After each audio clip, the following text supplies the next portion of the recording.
अस्सलाम वालेकुम। क्या हाल है जी? उम्मीद करता हूँ सब खैरियत से होंगे।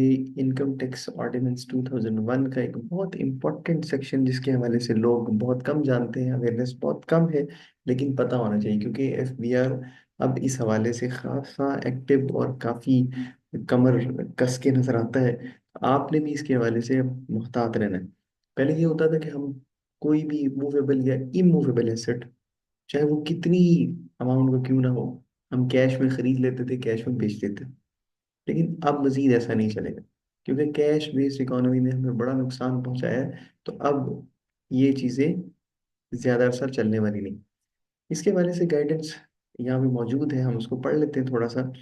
अब वो कहता है कि no person shall purchase immovable property having fair market value greater than 5 million rupees.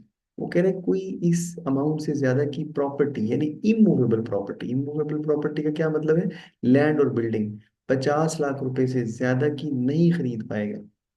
और any other asset having fair market value more than 1 million rupees. और इमूवेबल प्रॉपर्टी के अलावा कोई मूवेबल एसेट, गोल्ड हो सकता है, और किसी किस्म की ज्वेलरी हो सकती है, व्हीकल्स हो सकते हैं, फर्नीचर फिक्सचर्स हो सकते हैं। वो कह रहे 1 मिलियन से ज्यादा की अमाउंट के नहीं खरीद पाएंगे आप।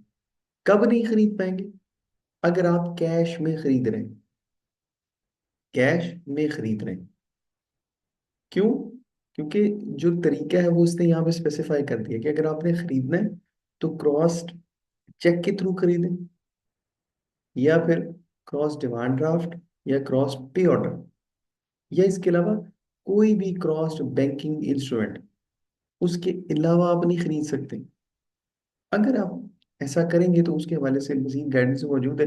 लेकिन यहाँ पे वर्ड आ रहा है fair market value. Fair market value ये क्या चीज है? वो कह रहा है जी, in case of immovable property fair market value means notified by the board, यानी कि एफबीआर जो नोटिफाई कर चुका है, बस बेसिकली करना क्या है, कर चुका है। और कोई वैल्यू जो कि फिक्स की जाए प्रोविंशियल बोर्ड्स की तरफ से, इनमें से जो हायर होगा उसको फेयर मार्केट वैल्यू माना जाएगा। एफआईआर के आपको पता है कि इमूवेबल प्रॉपर्टी के अपने रेट्स मौजूद हैं। अब वो कह रहा है कि अगर आपने ऐसा ना किया तो क्या नुकसान है? Such asset shall not be eligible for any allowance under section 22, 23, 24 and 25 of this ordinance।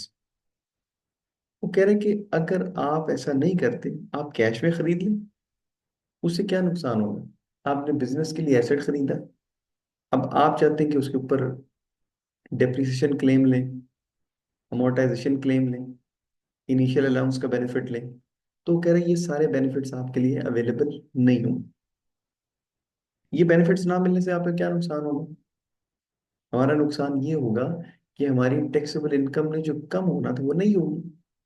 Taxable income ज्यादा होने से ज्यादा टैक्स पे करना पड़ेगा क्योंकि हमारे यहाँ प्रोग्रेसिव टैक्सेशन सिस्टम है। जो जो इनकम बढ़ती है टैक्स बढ़ता है।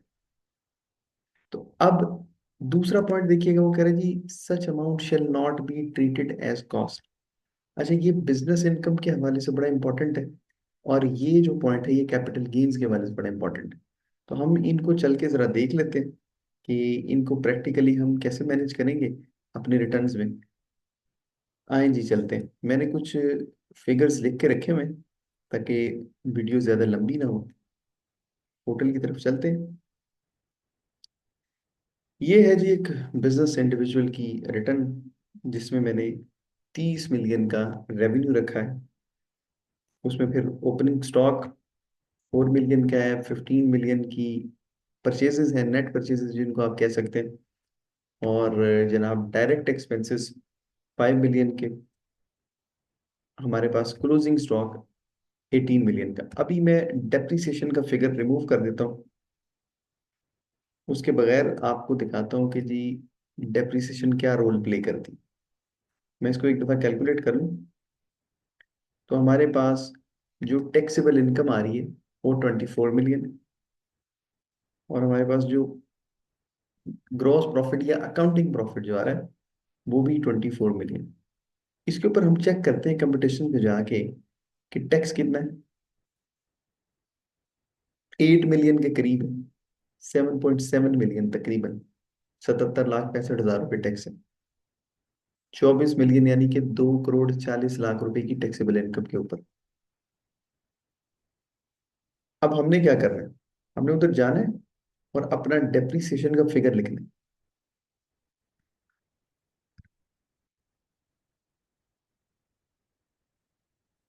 Accounting depreciation 1.5 million.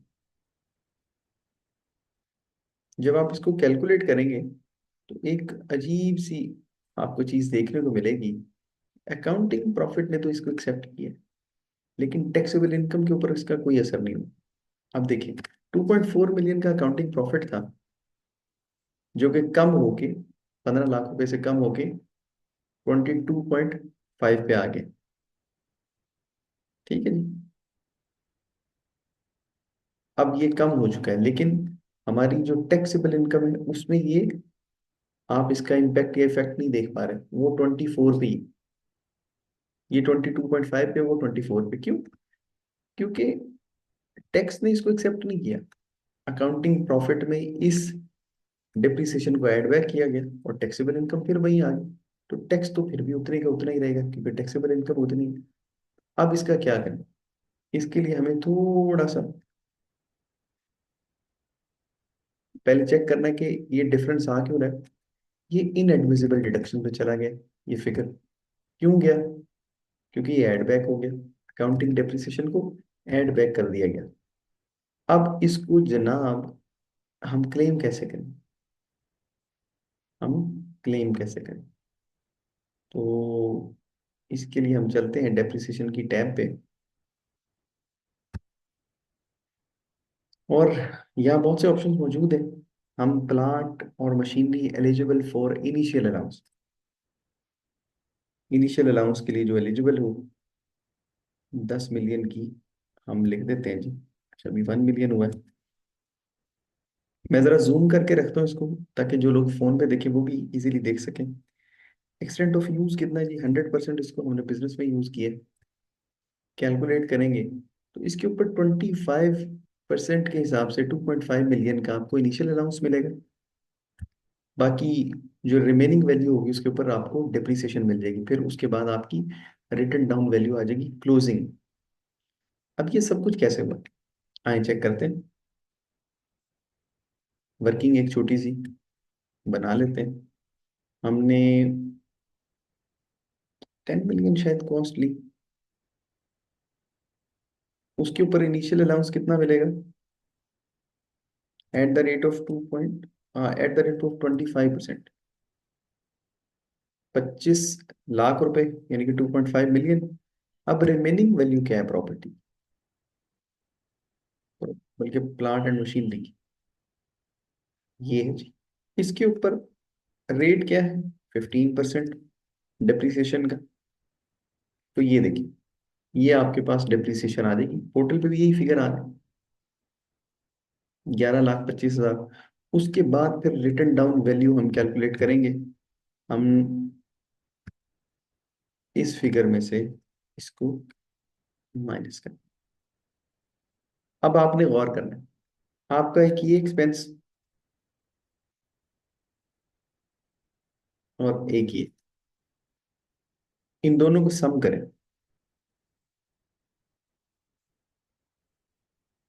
आपको इतना बड़ा एक्सपेंस अलाउ किया जा रहा है एक ही साल में,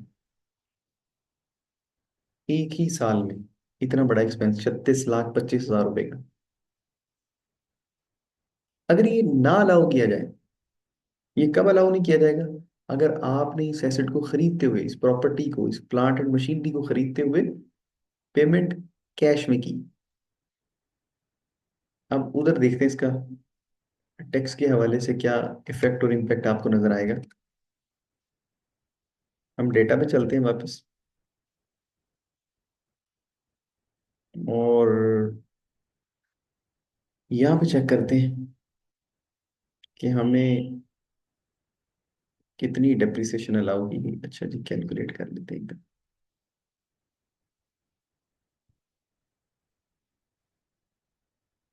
ये देखिए, डेप्रिसिएशन प्लस इनिशियल अलाउंस 36,25,000 रुपए।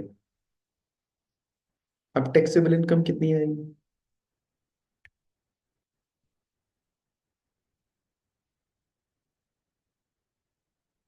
ये देखिए टैक्सेबल इनकम रिड्यूस हो चुकी है। रिड्यूस्ड टैक्सेबल इनकम के ऊपर हमें टैक्स कितना पे करना पड़ेगा? Approximately 6.5 million. पहले 7.7 मिलियन से भी ज्यादा था। आपकी 12 लाख रुपए टैक्स सेविंग हो रही है। अगर आप कैश में पेमेंट कर दें तो फिर क्या है, वो जो 77 लाख जितना भी था टैक्स वो आपको पे करना पड़ेगा। दूसरा इसमें फिर कैपिटल गेन्स के हवाले से आता है इफेक्ट और इम्पैक्ट। वो अगर अभी हम देखेंगे, मेरा ख्याल है वीडियो काफी लंबी हो जाएगी, उसको भी छोड़ते हैं। लेकिन वो मैंने अब आपको वैसे समझा देता हूँ। इधर आ जाए। आपने एक प्रॉपर्टी परचेज की जिसको आज आप सेल कर रहे हैं। सेल करते हुए आपको जो कंसिडरेशन रिसीव हो रही है वो है 15 मिलियन। इसकी कॉस्ट थी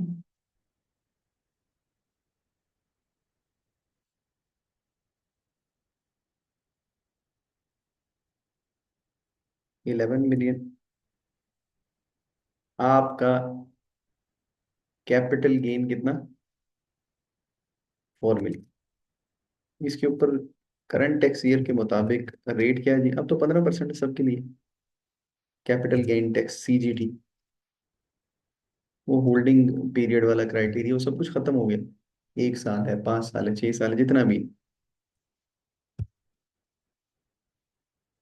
तो ये बनता है जी 6 लाख रुपए टैक्स। लेकिन वो कह रहे कि अगर आपने कैश में पेमेंट की ना तो आपकी कॉस्ट को मैं जीरो मानूंगा। जब वो कॉस्ट को जीरो मानेगा तो जितनी कंसिडरेशन रिसीव हुई वो सारे का सारा गेन माना जाएगा। वो सारा गेन माना जाए, देखो उसके ऊपर पे टैक्स कितना आएगा?